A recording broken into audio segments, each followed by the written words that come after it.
تو کبھی بنو امیہ کا لفظ کہہ کر صحابہ پر تنقید کرتے ہیں، اور کبھی صحابہ کرام رضی اللہ عنہم اجمعین کے بیٹے یا پوتے کا نام لے کر صحابہ پر تنقید کرتے ہیں، کبھی جو ان کے آپس میں رشتے ہوئے ہیں اس پر تنقید کرتے ہیں۔ تو بنو امیہ نے تو ہم کو قرآن دیا ہے، تو کیا آپ قرآن کا انکار کریں گے؟ کیا آپ اللہ سے ڈرتے نہیں ہیں؟ صحابہ کرام کی تنقید کرنا یہ حقیقت میں قرآن و حدیث اور اسلام کی دشمنی ہے۔ صحابہ نے ہم تک یہ دین پہنچایا، قرآن ہم کو دے دیا۔ قرآن کے محافظ کون؟ اس کے لیے لڑنے اور کٹنے والے کون؟ کیا بیر معونہ کا واقعہ آپ کو معلوم نہیں؟ اور 27 پاکستان جتنی زمین صحابہ نے آپ کو دے دی رضی اللہ عنہم اجمعین۔ اس لیے حضور اکرم صلی اللہ علیہ وسلم نے فرمایا کہ اللہ رب العزت نے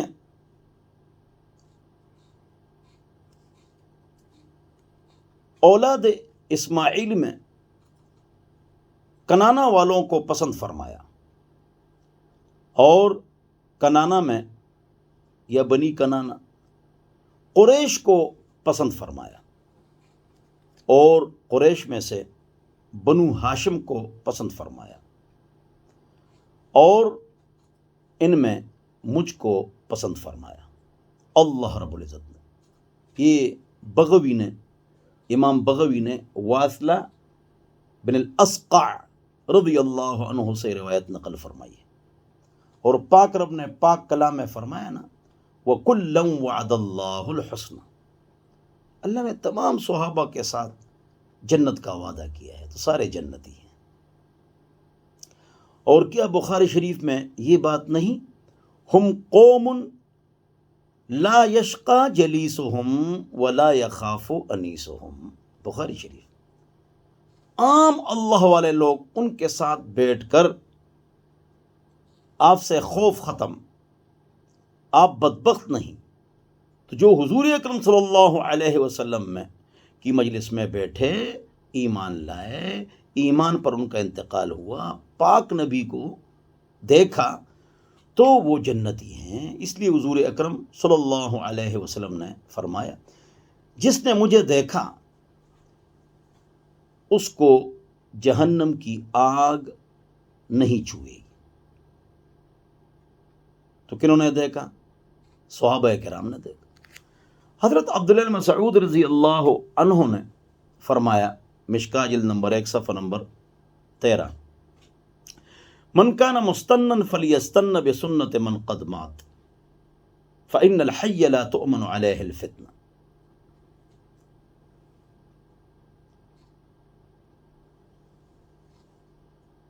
كانوا أبر هذه الأمة وأعمقهم علما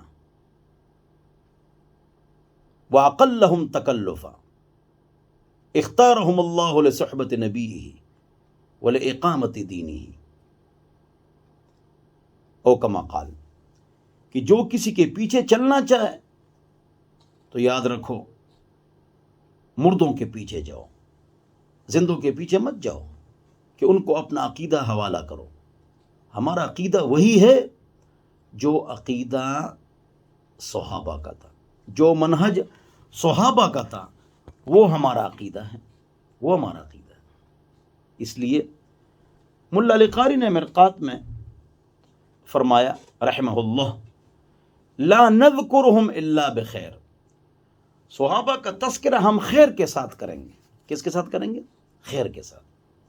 اور حضور نے خود فرمایا، ہر خطیب خطبے میں نہیں کہتا اللہ اللہ فی اصحابی، اللہ سے ڈرو، اللہ سے ڈرو میرے صحابہ کے بارے میں، لا تتخذوهم غرضا من بعدی، میرے بعد ان کو اپنے اعتراضات کا نشانہ مت بناؤ۔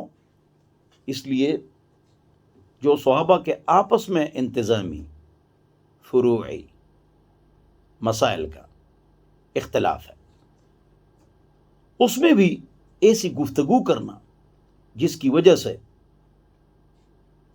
ان کی تنقیص لازم آ جائے، ایسا کام نہ کرو۔ اس لیے امیر معاویہ رضی اللہ عنہ یہ صحابہ کرام رضی اللہ عنہم اجمعین کا تھرمامیٹر ہے۔ جو امیر معاویہ رضی اللہ عنہ کی قدر کرے گا وہ صحابہ کرام پر تنقید نہیں کرے گا، جو ان کی قدر نہیں کرے گا پھر آگے بھی وہ جائے گا اور اٹیک کرے گا۔ میں نے آپ کو اشارہ دے دیا۔ لہذا امیر معاویہ رضی اللہ عنہ نے بار بار فرمایا کہ اے علی تو مجھ سے افضل اور تو ہی خلیفہ، اور بار بار اسی دوران مسئلہ پوچھتے رہے، مسائل پوچھتے رہے ظاہری اختلاف کے باوجود۔ اور خلیفہ حضرت علی تھے، نہ کہ امیر معاویہ تھے۔ بیعت میں تاخیر تھی کہ عثمان کا بدلہ جلدی لے لو، اور علی کی بات زیادہ ٹھیک تھی رضی اللہ عنہ کہ نہیں ابھی نہیں لوں گا، بعد میں لوں گا، صبر کرو۔ اس لیے کہ جہاں خیر ہوتا ہے وہاں علی ہوتا ہے، جہاں علی ہوتا ہے وہاں خیر ہوتا ہے رضی اللہ عنہ۔ بہرحال، اور پھر بعد میں امام حسن حسین نے حضرت امیر معاویہ کے ہاتھ پر بیعت کی رضی اللہ عنہم اجمعین۔ تو یاد رکھو کہ زندوں کے پیچھے آپ لوگوں نے نہیں جانا، مطلب عقیدہ ان کے حوالے نہیں کرنا، مطلب کہ صحابہ کے منہج اور عقیدے پر چلنا ہے۔ جو علماء کرام ایسے ہوں ان کی بات آپ نے ماننی ہے۔ ہر میڈیا کا عالم میرے سمیت آپ نے اس سے خیر تو لے لینا ہے کہ تہجد پڑھو، دین پر آ جاؤ، لیکن جب عقیدے کی بات وہ کرے اور صحابہ پر معمولی تنقید کرے، بس وہ کیسٹ، وہ سی ڈی، وہ بیان، یوٹیوب، وہ بالکل مت سنو، وہ دین کا دشمن ہے۔ صحابہ کرام ہمارے سروں کے تاج، آنکھوں کا سرما، ہم ان کے قدموں کی خاک، وہ ہماری عزت اور شان رضی اللہ عنہم اجمعین۔ اور اہل بیت جو ہیں وہ صحابہ بھی ہیں اور اہل بیت بھی ہیں، سبحان اللہ۔ ان کی عزت کا تذکرہ تو قرآن اور حدیث میں ہے، اللہ اکبر، اور وہ آپ کو پتہ ہے، آپ کو معلوم ہے، دونوں کی عزت ہم پر جنا کیا ہے، لازم ہے۔ چنانچہ یہاں پر یہ بات ضروری ہے جو آپ حضرات کے سامنے کی جائے کہ تاریخ میں صحابہ کی مخالفت موجود ہے، حدیث میں نہیں ہے، مرفوع حدیث وہ متصل سندہ بعدول الضابطین من غیر شذوذ ولا علہ۔ لہذا تاریخ کی سند نہیں، دوست دشمن اس میں بولتا ہے، خشک تر سب کچھ ہے۔ لہذا تاریخ کی وہ بات جو صحابہ کے خلاف ہو نہیں مانیں گے، قرآن و حدیث کو مانیں گے، اس میں صحابہ پر تنقید نہیں ہے۔ صحابہ کی توصیف، تعریف، عزت، عظمت، تفوق اور برتری ہے۔ لہذا تمام علماء نے اس بات پر اجماع کیا ہے کہ لا نذکرہم الا بخیر، ان کا تذکرہ ہم خیر کے ساتھ کریں گے۔ یہاں پر ایک سوال اٹھتا ہے، بخاری شریف جلد نمبر 2 صفحہ نمبر 1009، رجمنا ورجم النبی صلی اللہ علیہ وسلم ورجمنا، عمر رضی اللہ عنہ سے روایت ہے کہ حضور نے بھی رجم فرمایا، ہم نے بھی رجم کیا۔ اس پر اجماع ہے۔ تو جواب یہ ہے کہ صحابہ محفوظ عن الخطا تھے، محفوظ۔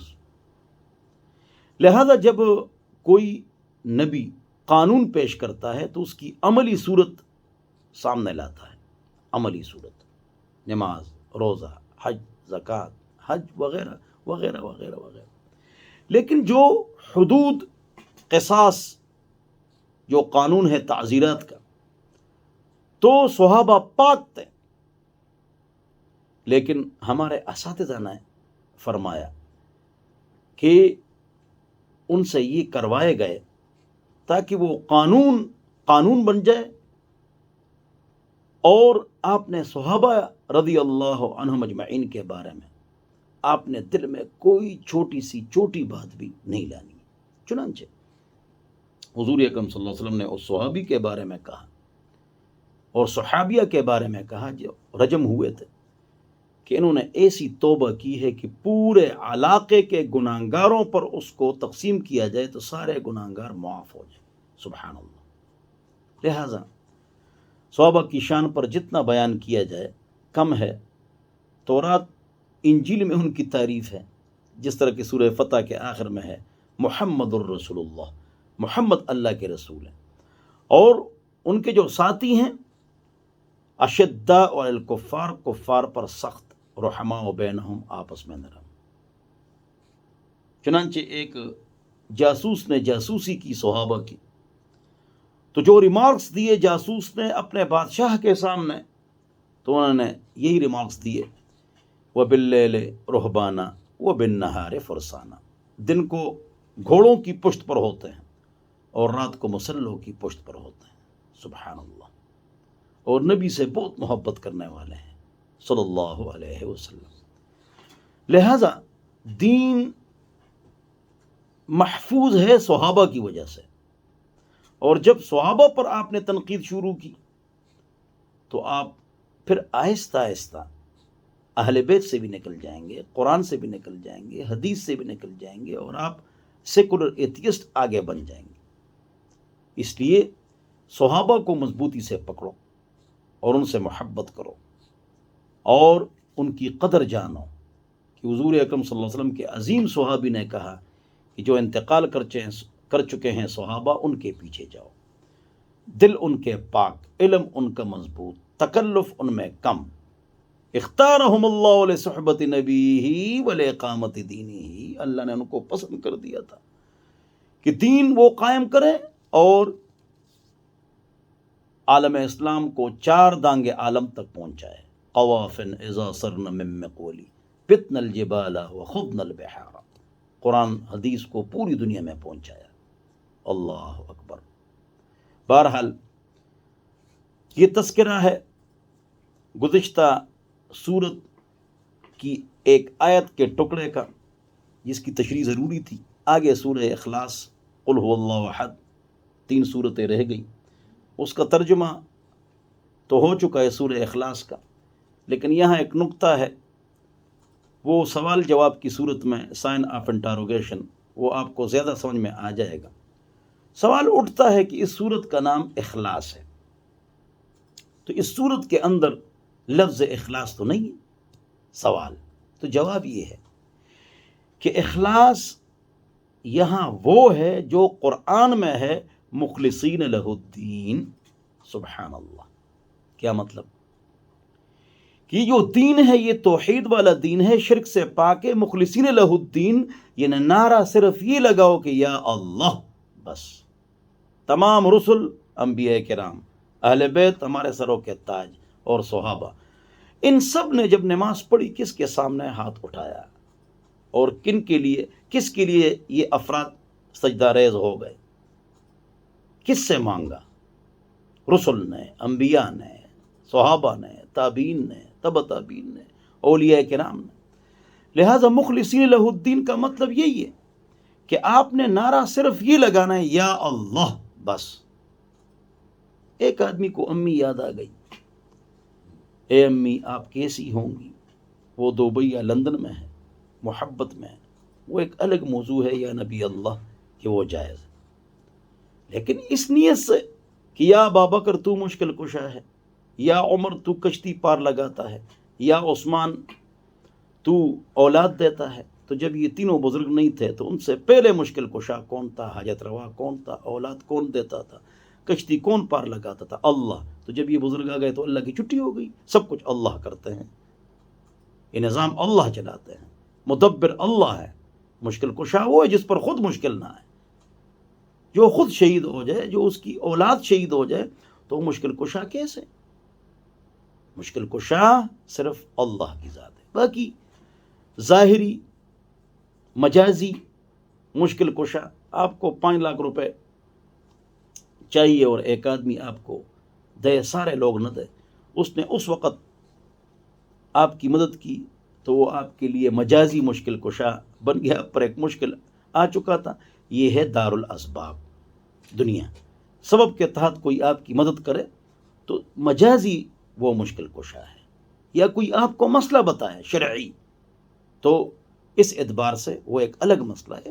حقیقی مشکل کشا وہ اللہ کی ذات ہے، اور اسباب کے دروازے بند ہو جاتے ہیں جب ایک آدمی انتقال کر جاتا ہے۔ اس سے یہ امید کرنا اس کی قبر پر بیٹھ کر کہ مجھے کوئی ایک کپ چائے پلائے یا میرے جیب میں 1,00,000 روپے ڈال دے، تو قیامت تک بیٹھ جائے گا، نہ ایک کپ چائے ملے گی اور نہ 1,00,000 روپے اس کو ملیں گے، بلکہ یہ محنت کرے گا، دنیا دار اسباب ہے تو وہ کام ہوگا۔ بہت بڑے بزرگ اللہ کے ولی اور ایک ہندو مشرک پانی میں گر جائے اور عالم کو تیرنا نہ آئے تو وہ ڈوب جائے گا، ہندو نکل آ جائے گا۔ کیوں؟ یہ دنیا دار اسباب ہے۔ حضرت عیسیٰ علیہ السلام اتر جائیں گے، لیکن جب مینارے سے نیچے اتریں گے شام آخری زمانے میں تو سیڑھیاں لگائی جائیں گی، اس پر اتریں گے۔ کیوں؟ یہ دنیا دار اسباب۔ اللہ ہم سب کو سمجھ عطا فرمائے۔ تو یہاں اخلاص سے مراد یہ ہے کہ صرف اور صرف ایاک نعبد و ایاک نستعین، صرف اور صرف اللہم انا نستعینک، صرف اور صرف اذا سألت فاسأل اللہ واذا استعنت فاستعن باللہ، یہ مطلب ہے اس کا۔ جب اسباب کے دروازے بند ہو جائے، غیر سے امید لگانا یا قبر، انسان، بت، زندہ مردہ انسان کو سجدہ کرنا یا طواف کرنا، یہ شرک ہو جاتا ہے، پاک نبی کی شفاعت نہیں ملے گی۔ آگے 2 صورتیں ہیں، میں نے آپ کو کہا تھا کہ 4 قل الحمد شریف آیت الکرسی ہاتھوں پر دم کر کے بدن پر ملنا ہے، یہ اس کا طریقہ ہے، ہاں تب اثر کرے گا۔ جب بزرگ کو تکلیف ہوئی تو ہاتھ ملنا تو ضروری تھا، تو عائشہ رضی اللہ عنہ سے بدن پر ہاتھ ملوایا، سبحان اللہ۔ تو کالے علم اور جادو کا یہ علاج ہے، لٹرین آنا جانا سنت کے مطابق ہو، اور بیت الخلاء میں بیٹھنا بھی سنت کے مطابق ہو، یہ بھی آپ کی عبادت بن جائے گی۔ اور اسی طرح اعوذ بکلمات اللہ التامات من غضبہ وعقابہ وشر عبادہ ومن ہمزات الشیاطین واعوذ بک رب ان یحضرون ومن شر ما خلق وبرأ وذرأ، یہ بھی صبح شام 3 بار پڑھو۔ حضور اکرم صلی اللہ علیہ وسلم یہ دعا قرآن کی سورت کی طرح صحابہ کو یاد کراتے ہیں، یہ بچوں کے لیے، بلکہ یعقوب علیہ السلام اپنی اولاد پر یہ دعا پڑھتے تھے۔ اللہ اکبر، آپ بھی پڑھا کریں، یاد کریں۔ اسی طرح باوضو رہیں تو انشاءاللہ آپ کالے علم اور جادو سے محفوظ رہیں گے۔ ویسے بھی کاروبار خراب ہوتا ہے سیاسی حالت خرابی کی وجہ سے، لہٰذا ویسے کسی کا کام نہیں چلتا یا طبیعت خراب ہے تو یہ مولوی بیٹھے ہوتے ہیں، شرک والے اور بدعت والے اور کاروباری اور زعفران مانگتے ہیں، پیسے مانگتے ہیں، خوبصورت کپڑے ہوتے ہیں اور پگڑی بھی ہوتی ہے، جھوٹ بولتے ہیں کہ بھئی آپ پر کا علم اور جادو ہے۔ حضور پر جادو ہوا تھا، یہ آخری 2 صورتیں اتر گئی، حضور کو پتہ نہ چلا کہ مجھ پر جادو ہے، 6 مہینے یا 2 سال، 2 روایتیں ہیں حاشیہ جلالین۔ تو مولویوں کو کس طرح پتہ چل جاتا ہے؟ جھوٹ بولتے ہیں۔ کل کی خبر اللہ تعالیٰ کے پاس ہے، ایسے مولویوں کے پاس مت جاؤ جو پیسے لیتے ہیں، غیب کی خبریں بتاتے ہیں، زعفران مانگتے ہیں، بے پردگی کرتے ہیں، ان سے آپ نے بچنا ہے۔ یہ جو مسنون اعمال ہے اس کا اہتمام کریں، اور دنیا میں ایسا کوئی عالم، عامل، تعویذ اور دم نہیں ہے کہ آپ کا کام ہو جائے۔ یاد رکھو، دم کا کیا مطلب ہے؟ دم کا یہ مطلب ہے، یہ دعا ہے، استخارہ، دم وغیرہ یہ دعا ہے۔ اب اللہ کی مرضی ہے کہ بخاری شریف کی روایت کے مطابق آپ کا دم، استخارہ اور دعا، یہ 3 طریقوں سے اس پر عمل ہوگا، یا وہ دعا قبول ہو جائے گی، کام ہو جائے گا، اور یا کوئی مصیبت آپ سے ہٹا دی جائے گی جو آ رہی تھی، اور یا آخرت میں ذخیرہ آپ کے لیے بن جائے گا۔ دم، دعا، استخارہ۔ تو آپ یہ نہ سمجھے کہ ایسا کوئی عالم یا عامل مل جائے گا جو میرا کام ہو جائے گا، کام نہیں ہوتا ہے، کام اللہ کرتے ہیں اگر چاہے۔ بس دعا کرو، رو رو کے اللہ سے مانگو، اور اعمال وہ میں نے آپ کو بتا دی۔ اللہ ہم سب کو سمجھ عطا فرمائے۔ تو آخری 2 قل جب حضور اکرم صلی اللہ علیہ وسلم پر لبید ابن عاصم کی بیٹیوں نے جادو کیا، پتہ نہ چلا، خواب میں 2 فرشتے آئے، مطبوب، اس آدمی پر تو جادو ہے، کس نے کیا ہے؟ من طبہ، یہ لبید ابن عاصم کی بیٹیوں نے۔ کہاں پر پڑا ہوا ہے؟ علی حیدر کرار رضی اللہ عنہ چلے گئے، کچھ صحابہ اور وہ لے آئے، اور کنگھی تھی اس میں، بالوں کو گرا دیا گیا تھا، اس پر جادو کر دیا گیا تھا۔ یہ 11 آیات دونوں صورتوں کے حضور اکرم صلی اللہ علیہ وسلم نے پڑھے، گرے کھلتے گئے کأنما انشدت من عقال، گویا کہ میں رسیوں میں بندھا ہوا تھا اور میں کھل گیا۔ عائشہ رضی اللہ عنہ فرماتی ہے کہ حضور کو بڑی تکلیف تھی ذہنی، دنیاوی کام یاد نہیں ہوتے تھے۔ منکرین حدیث نے مسلم شریف کی اس حدیث کا انکار کیا ہے کہ حضور پر جادو ہوا ہے، اس لیے کہ قرآن میں ہے کہ مسحور، حضور مسحور نہیں ہے، تو قرآن سے اس کا تضاد ہے۔ اس کا جواب یہ ہے کہ احادیث میں ہے کہ یہ جو نقصان آیا تھا، تکلیف آئی تھی، دنیاوی تھی، بدنی تھی، روحانیت میں، وحی میں، دین میں کوئی نقصان نہیں آیا تھا۔ آپ سمجھ گئے نہیں سر، سب کچھ درست تھا، صحیح تھا، طبیعت خراب تھی، دنیا کام بھول جاتے تھے۔ تو بہرحال یہ حدیث مسلم شریف کی یہ حدیث کے خلاف نہیں ہے۔ تو اللہ نے فرمایا نفاثات، مؤنث کا صیغہ ہے، تو اکثر عورتیں یہ کام کرتی ہیں، عورتیں یہ کام کرتی ہیں، یہ جادو ٹونے، مولویوں کے پاس جانا، غلط عقیدہ والوں کے پاس جانا، مشرکوں کے پاس جانا۔ ابن مسعود گھر بیٹھے ہوئے تھے رضی اللہ عنہ، ابو داؤد کی روایت ہے، بیوی آئی، کہاں سے آ رہی ہو؟ فلانا یہودیوں سے دم کرانے آئی ہوں، بدن کے کسی حصے پر درد تھا۔ تو حضرت نے فرمایا مت جایا کرو۔ اس نے کہا میں ٹھیک ہو جاتی ہوں۔ تو ابن مسعود نے فرمایا کہ شیطان آپ کو ٹھیک کرتا ہے، اللہ نے اس کو قدرت دی ہے۔ ہمارے آل میں، ہمارے گھر میں شرک نہیں ہونا چاہیے، آپ کیوں شرک کر رہی ہیں؟ آئندہ اس طرح مت کرو، منع فرمایا، غصہ فرمایا، منع فرمایا، غصہ فرمایا۔ تو اپنی عورتوں کو دین سمجھاؤ، مسنون اعمال سمجھاؤ۔ اللہ تعالیٰ مجھے اور آپ حضرات کو عمل کی توفیق عطا فرمائے۔ وآخر دعوانا ان الحمدللہ رب العالمین وصلی اللہ علی النبی الکریم۔ آج دعا بھی کر لیں گے انشاءاللہ، اس لیے کہ آخری درس تھا، لہٰذا دعا بھی کر لیتے ہیں۔ والسلام، اور دعا کے لیے آپ لوگ ہاتھ اٹھا لیں۔